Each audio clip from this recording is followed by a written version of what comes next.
Hey there. Subscribe to my channel. And also press this bell icon. بسم اللہ الرحمن الرحیم.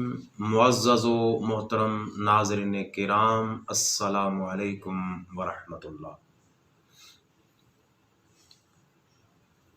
ہمارے اسلامی کیلنڈر کے مطابق آخری ماہ مقدس بحمد تعالیٰ جس کا آج سے آغاز ہو چکا ہے، ماہ ذی الحج کو دو نسبتیں حاصل ہیں، ایک حج بیت اللہ کی اور دوسری قربانی کی. یہی وجہ ہے کہ اس ماہ مقدس کو بہت سی برکتیں اور سعادتیں حاصل ہیں. رسول اللہ صلی اللہ علیہ وسلم نے ماہ ذی الحج کے پہلے 10 دنوں کی بہت سی فضیلتیں بیان فرمائی ہیں. حضرت عبداللہ بن عباس رضی اللہ تعالی عنہ سے مروی ہے کہ رسول اللہ صلی اللہ علیہ وسلم نے فرمایا: ما من ایام العمل الصالح فیہن احب الی اللہ من هذه الایام العشرة. قالوا یا رسول اللہ ولا الجہاد فی سبیل اللہ؟ قال ولا الجہاد فی سبیل اللہ الا رجل خرج بنفسه وماله فلم يرجع من ذلك شيء، او کما قال صلی اللہ علیہ وسلم. یہ حدیث مبارکہ صحیح بخاری میں ہے، حدیث کا نمبر ہے 969. اسی طرح سنن ابن ماجہ میں ہے، حدیث کا نمبر ہے 1727. اسی طرح مسند احمد بن حنبل میں بھی ہے، حدیث کا نمبر ہے 2880.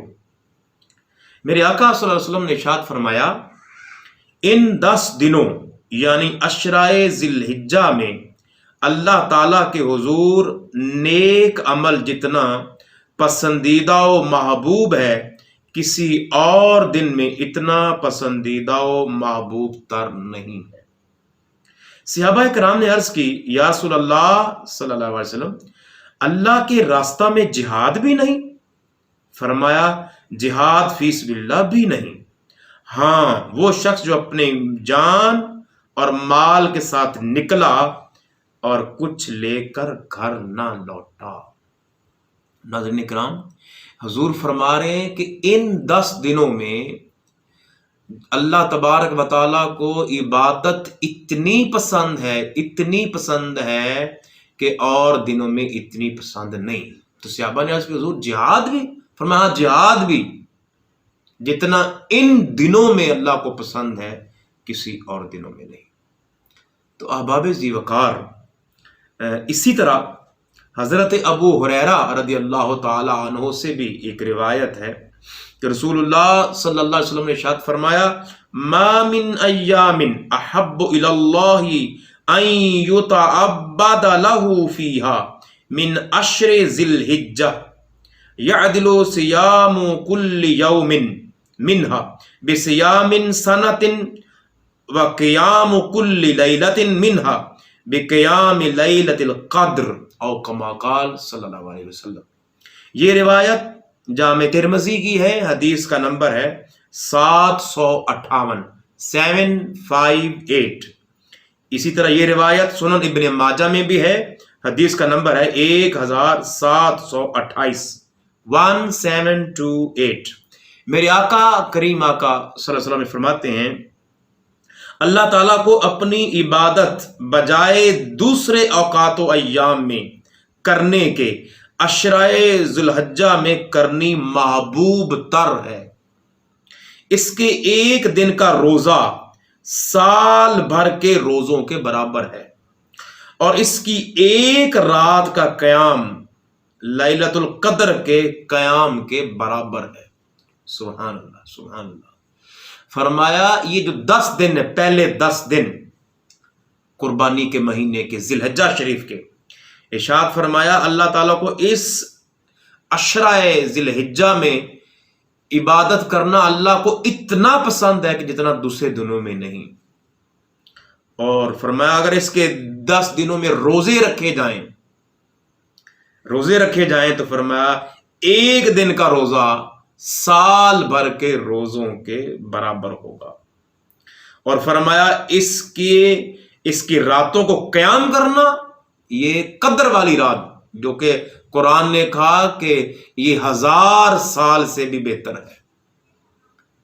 تو معزز ناظرین کرام، بات یاد رکھیے گا، میں نے 10 دن بول دیے، یعنی جو 10واں دن عید کا ہوگا اس دن روزہ نہیں رکھنا. اس کے 9 اگر روزہ رکھنا چاہتا ہو تو اس کے پہلے 9 دن میں رکھے جا سکتے ہیں. اسی طرح ان 10 دنوں میں جہاں ہم عبادات کرتے ہیں تو اس کی تفصیلات اور بھی ہیں، میں مختصر سے انداز میں بیان کرنا چاہتا ہوں. ان 10 دنوں میں اللہ کا ذکر زیادہ سے زیادہ کیا جائے. جب آپ کو وقت ملے، چلتے پھرتے اٹھتے بیٹھتے نماز کے بعد جب بھی وقت ملے تو اللہ کا ذکر کثرت سے کریں. قرآن پاک کی آیت بھی ہے، سورہ الحج آیت نمبر 28 ہے. اللہ تبارک و تعالیٰ نے ارشاد فرمایا وَيَذْكُرُ اسْمَ اللَّهِ فِي أَيَّامٍ مَّعْلُومَاتٍ. ارشاد فرمایا اور قربانی کے مقررہ دنوں کے اندر اللہ نے جو مویشی چوپائے ان کو بخشے ہیں ان پر ذبح کے وقت اللہ کے نام کا ذکر بھی کریں. تو تمام محدثین، مفسرین اور صحابہ کرام رضوان اللہ مجمعین کے نزدیک ان ایام معلومات جو قرآن نے کہا اس سے مراد عشرۂ ذی الحجہ کے 10 دن ہیں. تو ان 10 دنوں میں کوشش کی جائے زیادہ سے زیادہ اللہ تبارک و تعالیٰ کا نام نامی جپا جائے. اسی طرح ان 10 دنوں میں کثرت سے تحلیل کرنا ہے، یعنی لا الہ الا اللہ، لا الہ الا اللہ، اس کا ورد زیادہ سے زیادہ کیا جائے. اس طرح تکبیر زیادہ سے زیادہ کی جائے، یعنی اللہ اکبر اللہ اکبر یہ زیادہ پڑھا جائے. اس طرح تحمید کہنا، یعنی الحمدللہ الحمدللہ، اٹھتے بیٹھتے کھانا کھایا، پانی پیا اور سواری پہ سوار ہوئے، دفتر گئے، چلتے پھرتے جب آپ کو ٹائم ملے تو یہ کلمات مقدسہ ان کا ورد کیا جائے. یہ کہاں فرمایا؟ یہ ہے جی مسند احمد بن حنبل میں روایت آئی ہے، حدیث کا نمبر ہے 2882 2882. حضور نبی پاک صلی اللہ علیہ وسلم کا فرمان عالی شان ہے اور یہ حضرت عبداللہ بن عمر رضی اللہ تعالیٰ سے روایت ہے. ما من ایام اعظم عند اللہ ولا احب الیہ من العمل فیہن من هذه الایام العشر. آپ فرماتے ہیں کہ کوئی دن بارگاہ الہ میں ان 10 دنوں سے زیادہ عظمت والا نہیں اور نہ ہی کسی دن کا اچھا عمل اللہ کو ان 10 دنوں کے عمل سے زیادہ محبوب ہے. ان 10 دنوں میں آپ کوئی عظمت والا کام کریں، کوئی نیکی والا کام کرنا چاہتے ہوں تو جتنا اجر، جتنا ثواب، جتنا اللہ کو پسند ان 10 دنوں میں ہے کسی اور دنوں میں نہیں ہے. سبحان اللہ. تو کیا کیا جائے؟ میرے آقا نے کریم آقا نے ارشاد فرمایا فَأَكْثِرُوا فِيهِنَّ مِنَ التَّحْلِيلِ وَالتَّكْبِيرِ وَالتَّحْمِيدِ او کما قال. ارشاد فرمایا سو ان 10 دنوں میں زیادہ سے زیادہ تحلیل کیا جائے، یعنی لا الہ الا اللہ کا ورد کیا جائے، والتکبیر اللہ اکبر کے کلمات بلند کیے جائیں، والتحمید یعنی الحمدللہ کی کثرت کی جائے. اور حضرت روایت میں آتا ہے، امام بخاری نے روایت کیا ہے کہ ان 10 دنوں میں حضرت عبداللہ بن عمر، حضرت ابو ہریرہ جب بھی باہر نکلتے، بازاروں میں آتے تو کثرت سے ان 10 دنوں میں یہ اللہ کا نام لیتے، اللہ اکبر اور لا الہ الا اللہ اور الحمدللہ کے کلمات بلند کرتے. معزز ناظرین کرام، کوشش کی جائے جیسے آج پہلی رات ہے اس میں اور آگے کل اور آگے 9 دن عبادات میں گزارے جائیں اور چلتے پھرتے اللہ کا ذکر بلند کیا جائے. اللہ تبارک و تعالی ہمیں اس عشرۂ مقدسہ میں زیادہ سے زیادہ اللہ کو یاد کرنے کی توفیق مرحمت فرمائے. وآخر دعوانا ان الحمد للہ رب العالمین.